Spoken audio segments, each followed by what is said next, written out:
Au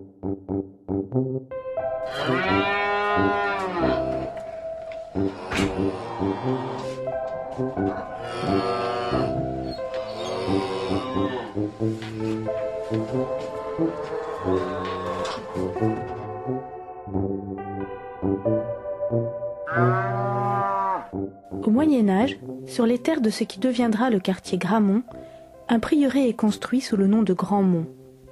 Il est alors entouré de vastes prairies. Juste avant la Révolution, il est transformé en poudrière. Au XIXe siècle, la ville de Rouen cherche un endroit où elle pourrait implanter des abattoirs municipaux. En 1832, les vastes espaces libres de Gramont, à l'angle de la rue de Sotteville et de l'avenue de Gramont, sont alors choisis pour accueillir l'abattoir public, avec fonderie de suif, triperie, porcherie et échauddoir. Mais les installations se révèlent vite inadaptées. 1885, c'est le marché aux bestiaux qui ouvre ses portes entre la rue de la Ferme et la rue de l'Essard, avec 3 grandes halles. En 1920, l'urgence de reconstruire de nouveaux abattoirs et de les rapprocher du marché à bestiaux se fait sentir. Les travaux de construction des nouveaux abattoirs commencent et le 14 février 1934, Édouard Herriot en personne inaugure les bâtiments. L'activité peut commencer.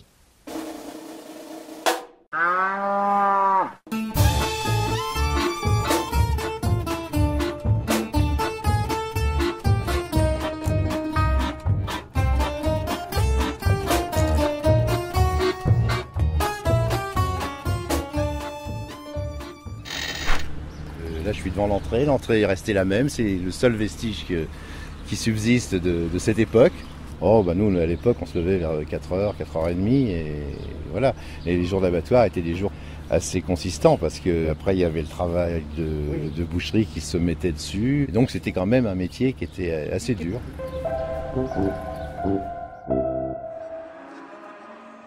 Oui, on allait au marché aux bestiaux.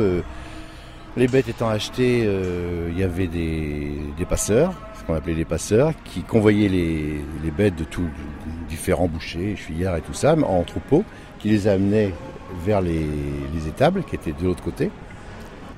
Et chaque bête, automatiquement, pour les identifier, avait des marques. Chaque boucher avait son numéro. Chaque abattant avait un numéro, comme ça.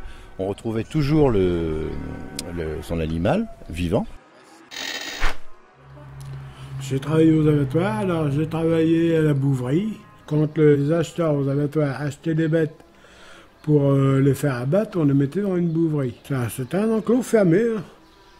Il y en a, ça allait très bien, mais il y en a d'autres, quand ils sentaient la mort arriver, fallait bien les attacher, je peux vous dire. Hein. Puis il fallait pas avoir la porte, sauter les barrières. Même les gardiens, tout ça, s'ils avaient le temps de fermer la porte, ça allait. S'ils n'avaient pas le temps de fermer la grille, je peux vous dire qu'ils se barraient. Hein. Moi, je n'ai vu des abattoirs que l'extérieur. Je n'ai rien vu à l'intérieur. Ils se garaient le soir devant Weber-Ricoeur et repartaient le matin à l'ouverture pour aller aux abattoirs. Alors, quelquefois, il y a eu... moi, j'ai vu une vache s'évader des abattoirs. Donc, on voyait tous ces gens en noir courir derrière la vache. Il y a même une fois où il était obligé d'en abattre un. Avenue Gramont. Mais ça, c'était la police qui l'avait fait.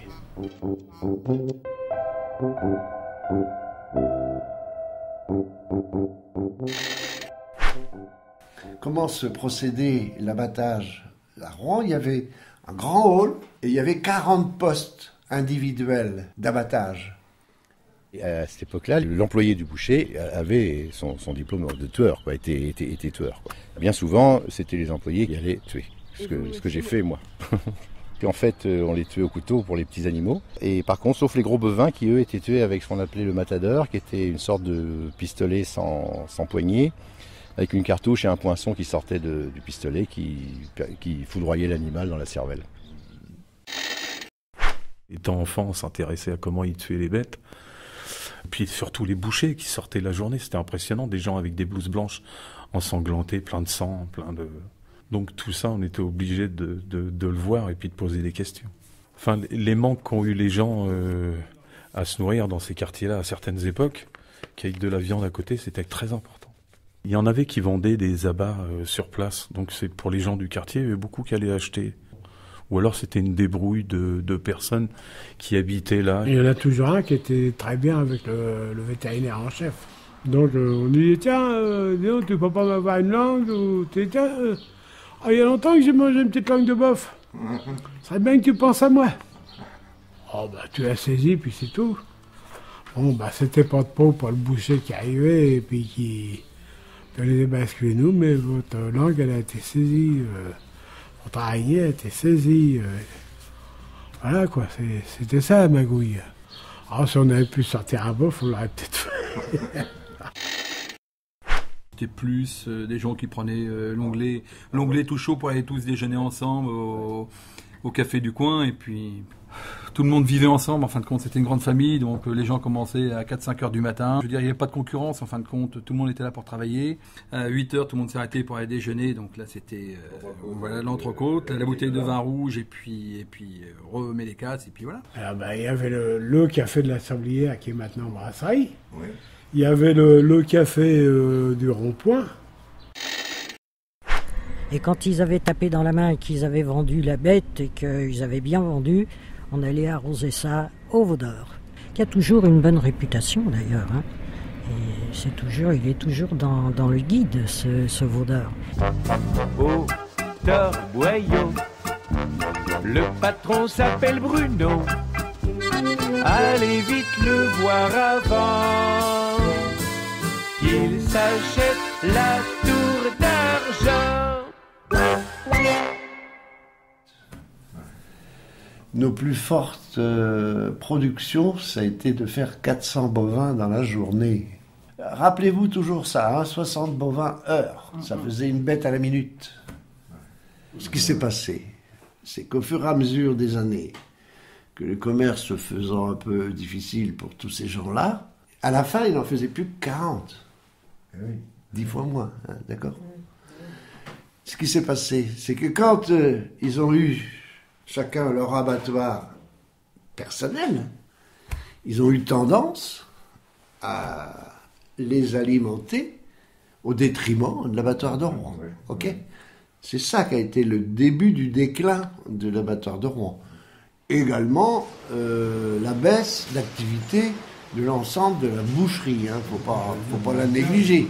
Écoutez, le maximum que j'ai eu d'employés, ça a été 70, dont 50 sûrement sur la chaîne, en partant du bouvier jusqu'au peseur.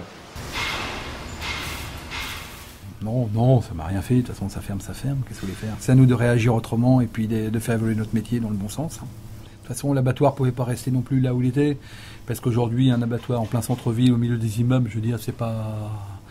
Bon, à un moment, il faut arrêter aussi. Je veux dire, on a fait des industriels, bon, je veux dire, qui sont pensés, qui sont bien étudiés, bon, voilà.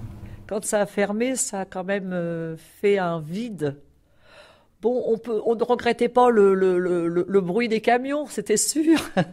Mais il y avait quand même, faut dire, ça employait beaucoup de monde, et ça a été quand même ce qui nous a un peu plus touchés, c'est que les gens étaient partis, enfin ça avait enlevé du travail. Le château d'eau, c'est vrai que c'était le point de repère du quartier. Quand on disait aux gens, c'est dans le quartier des abattoirs, sur la rive gauche, le long de la Seine, de toute façon, il y a un château d'eau, vous êtes sûr que vous allez le repérer, hein.